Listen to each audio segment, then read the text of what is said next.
तो हेलो प्यारे बच्चे, कैसे हैं आप सब। तो देखिए आज हम लेकर आए हैं पार्ट 2 संख्या पद्धति क्लास 9 मैथ।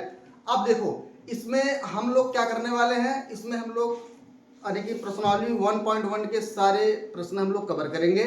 और इसके पहले वाले वीडियो हमने आपको सिखाया और अच्छे से बताया, एकदम बेसिक से बताया था कि संख्या पद्धति होती क्या है, इनमें कितनी संख्या आती है, कैसे कैसे क्या है, उसके सारे एग्जाम्पल हमने किया था। तो अगर अभी तक आपने वह वीडियो नहीं देखा है तो जाके वह वीडियो जो है देखो, क्योंकि जब तक वीडियो आप देखोगे नहीं तब तक आपको समझ में नहीं आएगा, क्योंकि उसमें एकदम बेसिक से बताया गया है। परिमेय, अपरिमेय, वास्तविक, पूर्ण, पूर्णांक सबके बारे में अच्छे से बताया गया है। तो अगर आप वह वीडियो एक बार जाके देखोगे तो आपको अच्छे से समझ में आ जाएगा जो है। तो आज बारी है पार्ट 2 यानी कि आज है इसके प्रश्न करने की बारी है। तो चलिए स्टार्ट करते हैं बिना कुछ देरी किए। तो सबसे पहले हमारे पास आता है, क्या शून्य एक परिमेय संख्या है? क्या इसे आप P बाई Q के रूप में लिख सकते हैं, जहां P और Q पूर्णांक है और Q इज नॉट इक्वल 0, और जो Q है वह 0 के बराबर नहीं है। तो इसका आंसर है हाँ, 0 एक परिमेय संख्या है। तो आप अभी अगर ये वीडियो डायरेक्ट देख रहे हो तो आपको लग रहा होगा भाई कैसे, लेकिन अगर आप इसके पहले वाला पार्ट 1 वाला अगर वीडियो देख लोगे तो आपका सारा जो भी है वह क्लियर हो जाएगा कि भाई क्यों 0 एक परिमेय संख्या है। चलिए इसको सिद्ध करते हैं। भाई 0 एक परिमेय संख्या है तो क्यों है। जैसे हमने बताया था कि भाई परिमेय संख्या यानी कि हमने बताया था कि जो परिमेय संख्या है, हमने बताया था क्या कि जो परिमेय संख्या है, जो परिमेय संख्या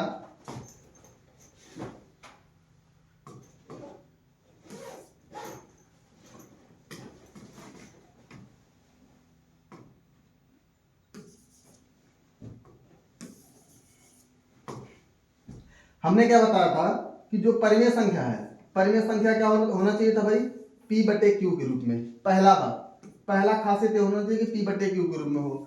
दूसरा क्या होना चाहिए था कि जो Q है वह 0 के बराबर नहीं होना चाहिए। और जो तीसरा पॉइंट यह था कि P व Q क्या होने चाहिए, पूर्णांक होने चाहिए। अगर ये तीनों कंडीशन अगर अप्लाई हो रहा है तो इसका मतलब है परिमेय संख्या। इसका मतलब क्या हुआ है, परिमेय संख्या है। अगर ये तीनों कंडीशन अप्लाई नहीं हो रहा तो वह परिमेय संख्या नहीं है, वह परिमेय संख्या नहीं है। तो जैसे अभी देखना, 0 हम लोग सिद्ध करेंगे। 0 अपरिमेय संख्या क्यों है, 0 परिमेय संख्या क्यों है, तो ध्यान से देखना। जैसे हमारे पास ये 0 है, ठीक, हमने 0 लिख दिया। अब 0 के बटे, हमने कहा था कि दुनिया में किसी के भी बटे आप एक लगा सकते हो, तो हम इसके 0 के बटे एक लगा दिए। अब आप ध्यान से देखना कि जो परिमेय संख्या का रूल था पहला वाला कि P बटे Q के रूप में होना चाहिए।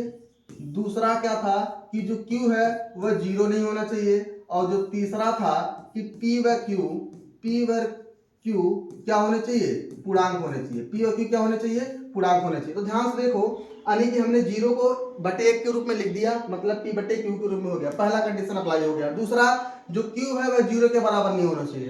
तो आप लोग को पता होगा भाई, ऊपर वाले को हम यानी कि अंश को P बोलते हैं, हर को Q बोलते हैं। हर इसका 0 नहीं होना चाहिए, हर इसका 1 है, तो यानी कि दूसरा वाला कंडीशन भी अप्लाई हो रहा है। और तीसरा क्या है, P और Q पूर्णांक है। P और Q क्या होने चाहिए, पूर्णांक होने चाहिए। तो अगर आप ध्यान से देखो, 0 भी क्या होता है, पूर्णांक है। 0 भी क्या है, पूर्णांक है। और 1 भी क्या है, पूर्णांक है। 1 भी क्या है, पूर्णांक है। तो 0 भी पूर्णांक है, 1 भी पूर्णांक है, मतलब P और Q दोनों पूर्णांक है। इसका मतलब हो जाएगा 0 हमारे पास क्या हो जाएगा, परिमेय संख्या। 0 क्या हो जाएगा हमारे पास, परिमेय संख्या हो जाएगा बिना किसी डाउट के। क्योंकि पूर्णांक आप लोग को पता होगा, पूर्णांक में दो संख्या आती है, धनात्मक भी ऋणात्मक भी। तो पूर्णांक कहाँ शुरू होता है, 0 से। 0 से -1, -2, -3 अनंत तक, 1 2 3 4 अनंत तक। अब ध्यान से देखना कि इसमें 0 यानी कि पूर्णांक में 0 आ रहा है कि नहीं आ रहा। अगर पूर्णांक में 0 है तो भाई 0 भी तो पूर्णांक होगा, तो 0 भी पूर्णांक है और 1 भी पूर्णांक है। अतः शून्य एक परिमेय संख्या है और इसे हम P बटे Q के रूप में लिख सकते हैं, जहां P और Q क्या है, पूर्णांक है और Q इसका 0 के बराबर नहीं है। तो हमारे ख्याल से आपको क्लियर हो गया होगा कि 0 क्या है, परिमेय संख्या है। अगला वाला ध्यान से देखिएगा, इसका हमने एक एग्जाम्पल बहुत अच्छा सा कराया था। एग्जाम्पल हमने इसका कराया था कि भाई 3 और 4 के बीच में 6 परिमेय संख्या ज्ञात कीजिए, और हमने जो एग्जाम्पल में किया था उसमें शायद था 1 और 2 के बीच में 5 परिमेय संख्या ज्ञात करो। तो जैसे वह ज्ञात किए थे सेम टू सेम इसको भी हम लोग ज्ञात करेंगे कि 3 और 4 के बीच में 6 परिमेय संख्याएं कैसे निकाली जाती है। तो उसके लिए हमने बताया था परिमेय संख्या निकालने का एक रूल है, फार्मूला है 1/2 ब्रैकेट में होता है a प्लस का b। अगर इस मेथड से अगर आप निकालोगे तो प्रोसेस बहुत लंबा होगा और कोई मतलब उसका नहीं निकलेगा। तो हम लोग डायरेक्ट क्या करते हैं, परिमेय संख्या हम लोग डायरेक्ट निकालेंगे। कैसे? तो यहाँ पे हम लोग लिखेंगे इसका सॉल्यूशन। क्या लिखेंगे? इसका सॉल्यूशन लिखेंगे, और सॉल्यूशन लिखने के बाद यहाँ पे लिखेंगे 3 और 4।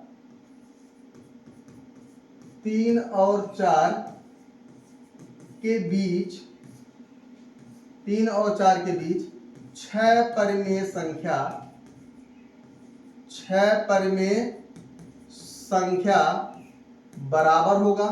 तो कैसे बराबर होगा? आप यहां लिखना 3 और यहां लिखना 4। तो क्या किसी के भी बटे 1 लगा सकते हो? बिल्कुल। तो 3/1 कर दो, 4/1 कर दो। हमने क्या बताया था? अगर हर समान है, अगर इसका हर समान है, आप डायरेक्ट ऊपर नीचे 10 से गुणा कराओ और परिमेय संख्या ढेर सारी निकालो। कैसे?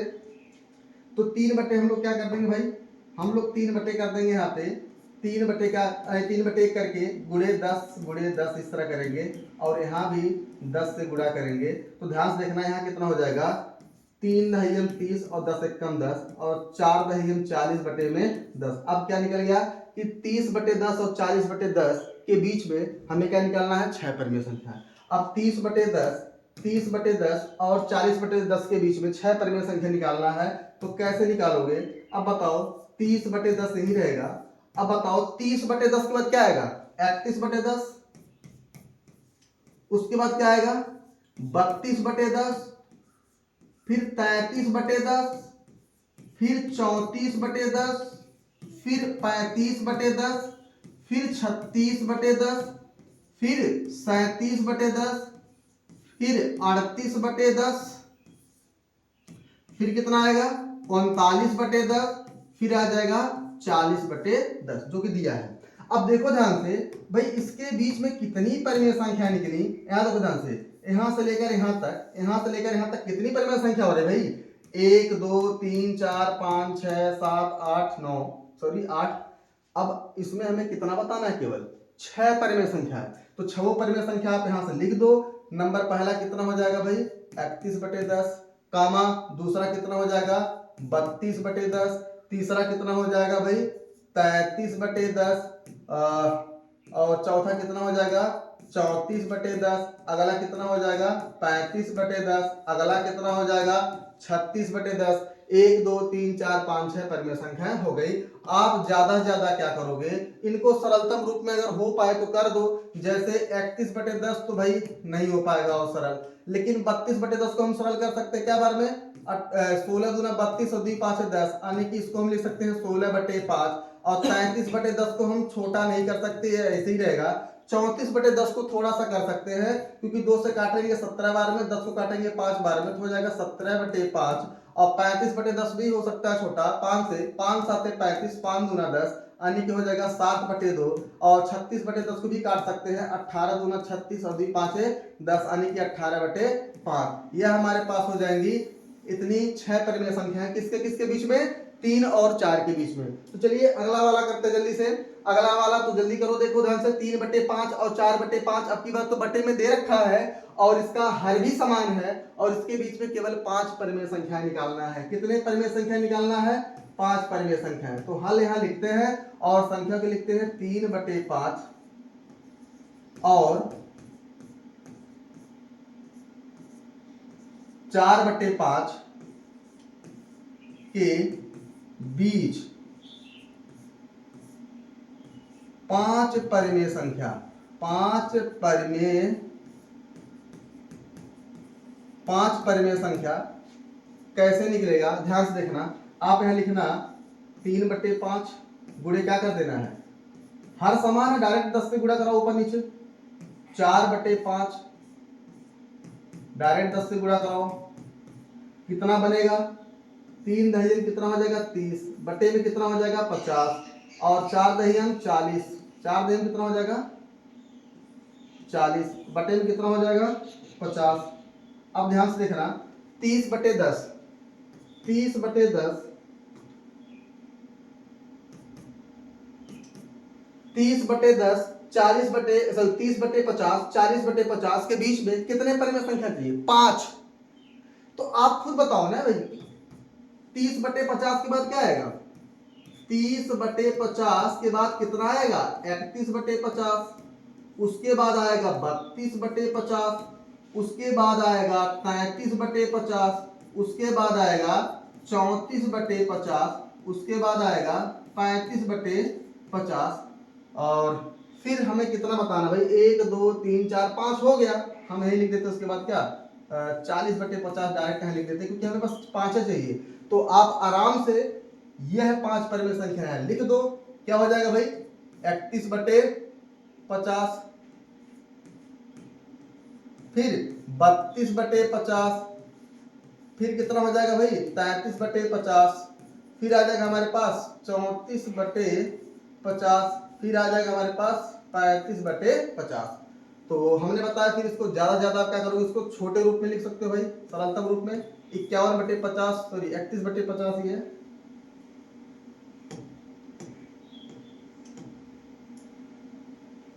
31 बटे 50 तो भाई इसको सरल नहीं कर सकता, लेकिन 32 को कर सकते हो 2 से 16 बार में और 50 25 बार में, तो 16 बटे कितना हो सकता है 25 हो जाएगा, और या 33 बटे 50 नहीं हो सकता छोटा तो 33 बटे 50 लिख दो।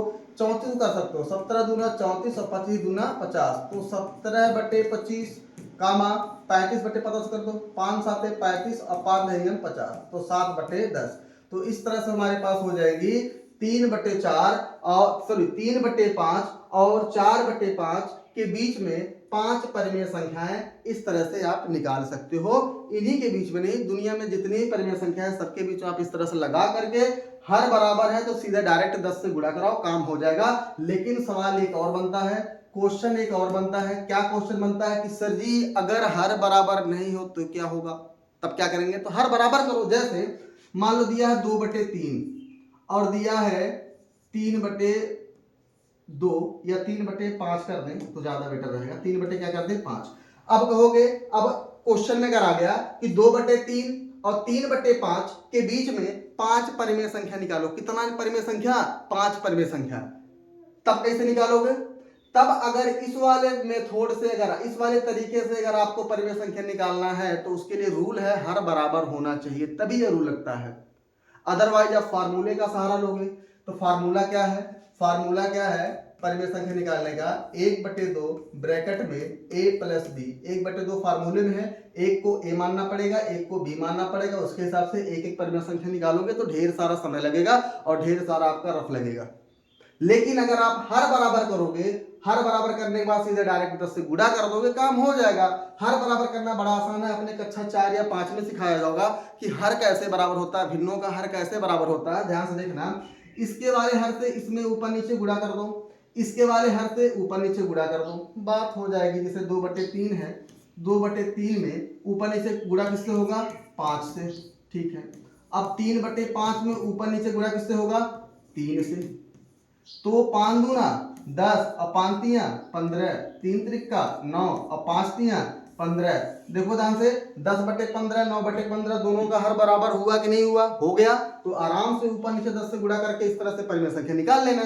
और जल्दी से करो, एक और कर देते जल्दी से, 4/3 और 5/2 इनके बीच में परिमेय संख्या निकालो। कैसे निकालोगे, पहले हर बराबर करोगे। हर कैसे बराबर करोगे, 4/3 में ऊपर नीचे किससे गुणा होगा 2 से, 5/2 में ऊपर नीचे गुणा किससे होगा 3 से, काम हो जाएगा। 4/3 में ऊपर नीचे 2 से गुणा कराओगे कितना हो जाएगा 4 दूना 8 और 4 तियां 2 तियां कितना हो जाएगा 6, 2 तियां कितना हो जाएगा 6, तो 2 तियां कितना हो जाएगा 6। और 5/2 में ऊपर नीचे किससे गुणा होगा 3 से, ऊपर नीचे किससे गुणा होगा 3 से, तो 5 तियां 15 2 तियां 6, तो 8/6 और 15/6 में ध्यान से देखना इसका हर बराबर हो गया। तो आप इस तरह से अगर हर बराबर नहीं है तो हर बराबर करके परिमेय संख्या निकाल सकते हो। उसके बाद चलिए अगला क्वेश्चन, क्वेश्चन नंबर 4, और इसके बाद यह हो जाएगी प्रश्नावली 1.1 समाप्त हो जाएगी। इसके बाद हम लोग 1.2 के एग्जाम्पल पार्ट 3 में करेंगे, यानी कि लेक्चर नंबर 3 में करेंगे। बाकी आज की वीडियो बस इतना ही। 4 नंबर तक तो देखो। चौथा नंबर क्या है, नीचे दिए गए कथन सत्य है या असत्य कारण के साथ अपने उत्तर दीजिए, और ऐसा हमने एग्जाम्पल में किया है, इसलिए हम बार बार कह रहे हैं आप जाके वीडियो देखो, तब जाके आपको ये चीजें समझ में अच्छे से आएंगी। आप डायरेक्ट आके देख रहे हो, समझ रहे हो भाई हम सीख जाए एक ही बार में, तो ऐसा नहीं हो पाएगा। उसके लिए थोड़ा सा भाई यानी कि जो इसका बेसिक चीज है वह पार्ट 1 में बताया गया है, आप जाके देखोगे तब जाके समझ में आएगा कि भाई हाँ ये चीज कैसे सत्य है या कैसे असत्य है। ठीक, चलिए स्टार्ट करते हैं। पहला, प्रत्येक प्राकृत संख्या एक पूर्ण संख्या होती है क्या? बड़ा सवाल। जितने प्राकृत, प्रत्येक का मतलब जितने भी प्राकृतिक संख्या है, क्या वह पूर्ण संख्या हो सकती है क्या? जो प्राकृतिक संख्या है भाई, पहले हमारे पास एक थोड़ा सा आपको हम सर्कल समझा दें जल्दी से, बड़ा जरूरी सर्कल है। एक आता है प्राकृत संख्या, कौन सी संख्या आ गया भाई? प्राकृत संख्या। प्राकृतिक संख्या का एक सर्कल हो गया। दूसरा सर्कल इस तरह से आपका बन जाएगा पूर्ण संख्या। किसका संख्या भाई बनेगा? ये पूर्ण संख्या का सर्कल। और पूर्ण संख्या पूरी की पूरी जो पूर्ण संख्या और प्राकृतिक संख्या है वह किसके अंतर्गत आएंगे भाई? पूर्णांक के। किसके अंतर आएंगी? अंतर्गत पूर्णांक के। और जितने पूर्णांक पूर्ण संख्या प्राकृतिक संख्या है, यह सब किस सर्कल में आ रहे हैं भाई? आ रहे हैं हमारे पास यह परिमेय संख्या के सर्कल में आ रहे हैं। यह परिमेय संख्या के सर्कल में आ गए हैं। ठीक, अब ध्यान से देखना क्या बोला है। प्रत्येक प्राकृत संख्या एक पूर्ण संख्या होती है। प्रत्येक प्राकृत संख्या, देखो ध्यान से, यह जो प्राकृत संख्या है क्या यह पूर्ण संख्या बन सकता है क्या? तो आप खुद देखना, जो प्राकृत संख्या है वह पूर्ण संख्या के अंतर्गत है कि नहीं है? यह पूर्ण संख्या के अंदर है कि नहीं अंदर है? आप बोलोगे हाँ, आप बोलोगे अंदर है। आप क्या बोलोगे कि जो प्राकृत संख्या है वह पूर्ण संख्या वाले गोले के अंदर है। जो प्राकृत संख्या है वह पूर्ण संख्या वाले गोले के अंदर है। इसका मतलब यह हो जाएगा, आप ध्यान से देखना, इसका मतलब यह हो जाएगा ये जो प्राकृत संख्या है वह पूर्ण संख्या वाले के गोले के अंदर है कि नहीं है? आप बोलोगे है। इसका मतलब यह हो जाएगा कि जो प्रत्येक प्राकृत संख्या एक पूर्ण संख्या हो सकती है। इसका आंसर हो जाएगा, हमारे पास क्या हो जाएगा? इसका आंसर होगा सत्य है। क्या है? सत्य है। आप कारण में क्या लिखोगे? आप कारण में ये लिखोगे कि जितने भी प्राकृत संख्याएं हैं वह सारी के सारे पूर्ण संख्या के अंतर्गत आती हैं। अतः प्रत्येक प्राकृत संख्या एक पूर्ण संख्या होती है। आप यहां से देख सकते हो, क्योंकि प्राकृत संख्या यह पूर्ण संख्या वाले गोले के अंदर है, और इसका मतलब जितने भी प्राकृत संख्या है वह पूर्ण संख्या हो सकती है। यह सत्य है। दूसरा वाला क्या है? प्रत्येक पूर्णांक एक पूर्ण संख्या होता है क्या? अब यहाँ से देखो ध्यान से, यहाँ समझोगे आ जाएगा। और इसको हमने बड़े अच्छे से पार्ट 1 में समझाया है, आप जाके देखोगे तो समझ में आ जाएगा। अब देखो, प्रत्येक पूर्णांक एक पूर्ण संख्या होती है क्या? अब देखो ध्यान से, ये जो पूर्णांक है क्या यह पूर्ण संख्या के अंदर है क्या?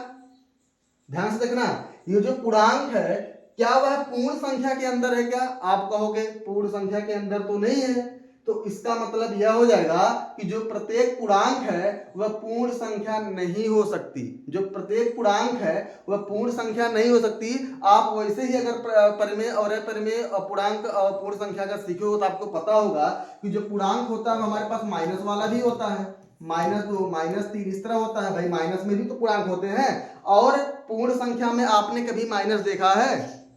आप कहोगे नहीं, पूर्ण संख्या तो माइनस होती नहीं है, केवल 0 शुरू होता है, 0 1 2 3 4 अनंत तक जाता है। तो आप खुद सोच लो कि जो पूर्ण संख्या, जो पूर्णांक है वह पूर्ण संख्या हो सकता है क्या? आप कहोगे नहीं। इसका आंसर क्या हो जाएगा? असत्य हो जाएगा। क्या हो जाएगा? असत्य हो जाएगा। कारण में आप क्या लिख सकते हो? कारण में लिख सकते हो क्योंकि प्रत्येक पूर्णांक जो है भाई, प्रत्येक पूर्णांक में कुछ पूर्णांक क्या होते हैं? ऋणात्मक भी होते हैं, और जबकि पूर्ण संख्या ऋणात्मक नहीं होती है। अतः प्रत्येक पूर्णांक पूर्ण संख्या नहीं हो सकती। तीसरा वाला क्या है? प्रत्येक परिमेय संख्या एक पूर्ण संख्या होती है क्या? यह वाला, प्रत्येक परिमेय संख्या एक पूर्ण संख्या होती है क्या? तो बताओ खुद, देखो जल्दी से, ये जो परिमेय संख्या बड़ा सा जो गोला है, इस बड़े से गोले के अंदर प्राकृतिक पूर्ण पूर्णांक ये तीनों आ रहे हैं। इसका मतलब जितने भी प्राकृतिक संख्या है, जितने भी पूर्ण संख्या है, जितने भी पूर्णांक हैं, ये तीनों की तीनों क्या होंगे? परिमेय संख्या होंगे, क्योंकि परिमेय संख्या के अंदर है। लेकिन क्या प्रश्न में बोला है? प्रत्येक परिमेय संख्या पूर्ण संख्या होगी क्या? अब परिमेय संख्या पूर्ण संख्या के अंदर है क्या? तो आप कहोगे पूर्ण संख्या खुद परिमेय संख्या के अंदर है। जो पूर्ण संख्या है वह खुद परिमेय संख्या के अंदर है। परिमेय संख्या पूर्ण संख्या के अंदर नहीं है। परिमेय संख्या पूर्ण संख्या के अंदर नहीं है, बल्कि पूर्ण संख्या परिमेय संख्या के अंदर है। इसका मतलब हो जाएगा जितने भी परिमेय संख्याएं हैं वह पूर्ण संख्याएं नहीं हो सकती।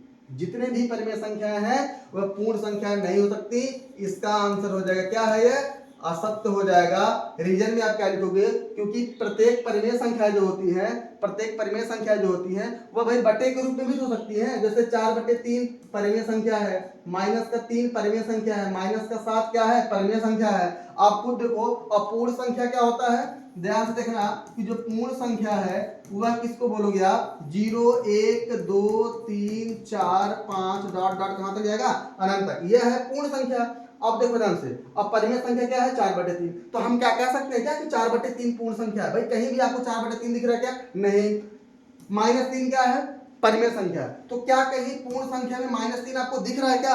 आप बोलोगे नहीं माइनस, भाई पूर्ण संख्या में माइनस होता ही नहीं है। तो आप कैसे कह सकते हो जितने भी परिमेय संख्या होंगी वह पूर्ण संख्या होंगी? इसका आंसर क्या हो जाएगा? असत्य। आप यहाँ सिंपल लिख देना रीजन में कि प्रत्येक परिमेय संख्याएं भाई इस तरह से बटे के रूप में भी होती है, कुछ ऋणात्मक भी होती है, और जबकि पूर्ण संख्या में कोई भी संख्या ऋणात्मक नहीं होती है। अतः जितने भी परिमेय संख्या है वह सारी की